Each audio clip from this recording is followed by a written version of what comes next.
Hi అండి. Welcome to my channel. ఈరోజు ఈరోజు సాల్తీలు తీసుకొచ్చారు. అయితే సాల్తీల్ని ఫ్రై చేయని చెప్పారు. అయితే పప్పు టమాటా చేశాను ఫ్రెండ్స్. అందుకు దాంట్లో నంచుకి సాల్తీల్ని ఫ్రై చేస్తున్నాం. ఫస్ట్ ఆయిల్ వేసుకొని అల్లం వెల్లుల్లి పేస్ట్ వేసుకొని పచ్చివాసన పోయేదాకా వేపుకోండి. అలాగే కరివేపాకు కూడా వేసుకోండి టేస్ట్కి. మనం కడిగి పెట్టుకున్న సాల్తీని దాంట్లో వేసుకొని చూడండి, ఇలా కడిగి పెట్టుకున్న సాల్తీ ఇలా వేసేస్తున్నాను. మొత్తం ఒకసారి వేయకుండా వాటర్ ఉంచిగా అలా వేయండి. ఒక్కొక్కటి వేసుకున్నాక బాగా కలుపుకోండి.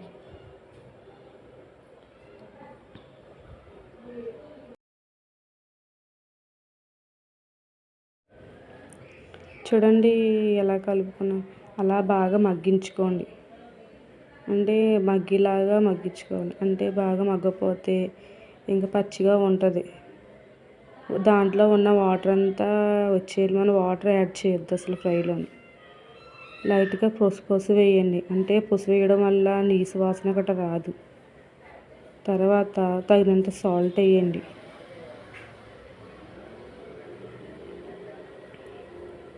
మీ టేస్ట్ తగ్గ సాల్ట్ వేయండి. అంటే మీరు ఎంత తింటారో తెలియదు కదా. తర్వాత చూడండి, సాల్ట్ వేసాక పసుపు వేసాక కలర్ చూడండి ఎంత చేంజ్ అయిందో. అయినా మనం వాటర్ యాడ్ చేయలేదు. దాంట్లో వాటర్ చూడండి ఎలా వచ్చిందో. ఆ వాటర్ మొత్తం దగ్గరగా అయిపోవాలి. దగ్గరగా అయ్యాక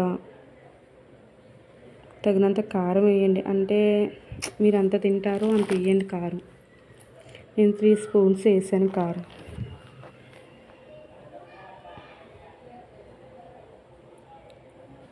కారం వేసుకొని బాగా కలుపుకోండి. దీంట్లో కన్నా కారం ఉంటేనే కదా టేస్ట్ వస్తుంది. తర్వాత చికెన్ మసాలా పొడి మనం కట్టేస్తున్నాము అంటాను చూసండి. అప్పుడు 2 నిమిషాల ముందు చికెన్ మసాలా పొడి వేసుకోనండి. వేసుకున్నాక చూడండి, వేసుకున్నాక మన కలర్ అంతా చేంజ్ అయిందో. మనకు కొంతమంది కలర్ ఫుడ్ కూడా వేస్తారు. అలాగే వేసుకోకూడదు. అలా మగ్గాలి బాగానే. తర్వాత మన టేస్ట్కి కొత్తిమీర ఉండగా కొత్తిమీర కట్ చేసి వేసుకోండి. అంటే మా చెల్లిని చిన్న చిన్న ముక్కలుగా కొయ్యంటే కత్తిరితో కట్ చేస్తాను చూడు, చిన్న చిన్న ముక్కలుగా వస్తుందని దాన్ని కత్తిరితో కట్ చేసి వేస్తాను చూడండి. అంతే ఫ్రెండ్స్, చికెన్ సాల్తీలు ఫ్రై. అలాగే టైం ఉంది కదా అంటే మా చెల్లి అక్క నేను కోన్ పెడతాను మొదలెట్టింది. చూడండి కోన్ అలాగ పెడుతుంది. కానీ కోన్ పెట్టడం రాదు. ఫస్ట్ నీ మీద ప్రయోగం చేస్తాను అక్క అని కోన్ పెట్టడం మొదలెట్టింది. లంచ్కి రైస్, సాల్తీలు ఫ్రై, పప్పు టమాటా. ఈరోజు లంచ్ డిన్నరు.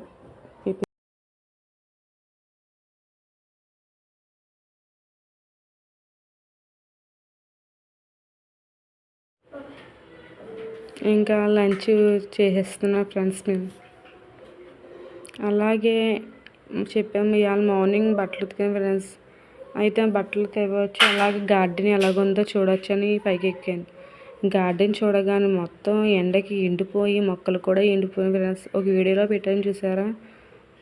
ఇంకా అలా మొన్న వర్షం దెబ్బకి ఎండిపోయిన దాంట్లో కూడా గడ్డి మొలిసేసింది మొత్తానికి.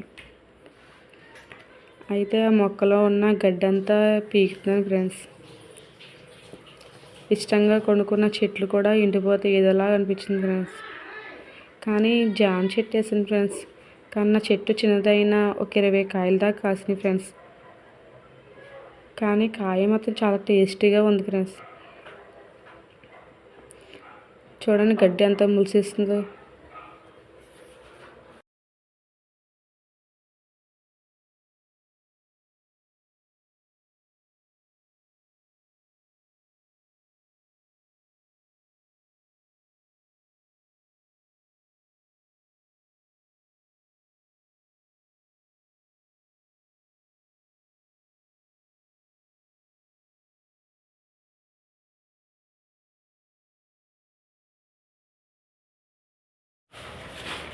ఇంకా గులాబీ మొక్కలు ఎండకి పువ్వులు కూడా పూయలేదు. ఇప్పుడే వానకి చిగురు పెడుతుంది.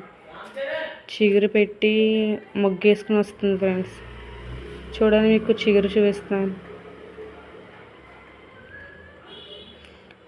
ఓ చెట్టు మాత్రమైతే పువ్వులు కూడా పూసింది.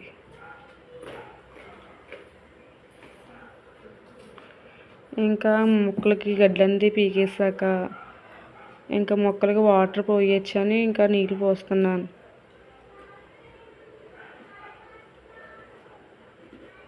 ఇంకా మనమే ఎండకి నీళ్ళు తాగపోతేనే ఉండలేకపోతున్నాం. కానీ చెట్లకి నీళ్ళు కూడా వేసుకోకపోతే మొత్తానికి ఎండిపోతాయి. పక్షులకైనా అంతే ఫ్రెండ్స్. మీరు ఎప్పుడైనా బయట గోడ మీద చిన్న కప్పుతో నీళ్ళు పెట్టండి, అంటే పక్షులు లాంటివి తాగుతాయి కదా. అవి ఏమి చెప్పలే కదా ఫ్రెండ్స్, అవి ఎక్కడికి వెళ్ళి తాగుతాయి.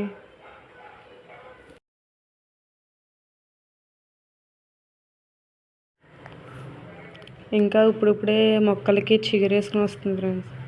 అయితే మొక్కల నిండా ఇంకా నీళ్ళు పోసేసాను.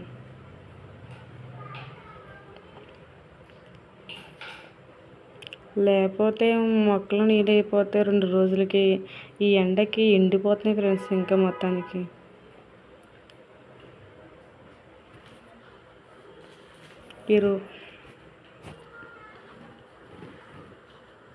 ఇంకా మార్నింగ్ ఉతికిన బట్టలు కూడా మడత పెట్టేసుకున్నాను. ఇంకా అలాగే ఈవినింగ్ టైము కాలం కొద్దిగా బాగుందని కొద్దిగా వీడియో తీసుకున్నాను. చూడండి కాలం ఎంత బాగుందో.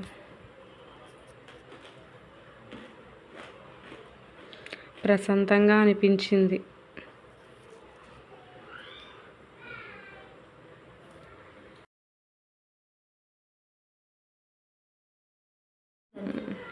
ఇంకా పని అంతా పూర్తి చేసుకొని ఇంకా అలా కూర్చున్నాను ఫ్రెండ్స్. ఇంకా మా చెల్లేమో కోన్ పెట్టింది. ఎలా పండిందాక చూపించుకుంటుంది, కానీ బాగానే పెట్టిన ఫ్రెండ్స్. ఫస్ట్ టైం పెట్టింది. ఇంకా మడతపెట్టిన బట్టలని కింద తీసుకొచ్చేసి ఎవరి దాంట్లో పెట్టేసింది ఫ్రెండ్స్. సరే ఫ్రెండ్స్, బాయ్ ఫ్రెండ్స్. మళ్ళీ వచ్చే బ్లాగ్లో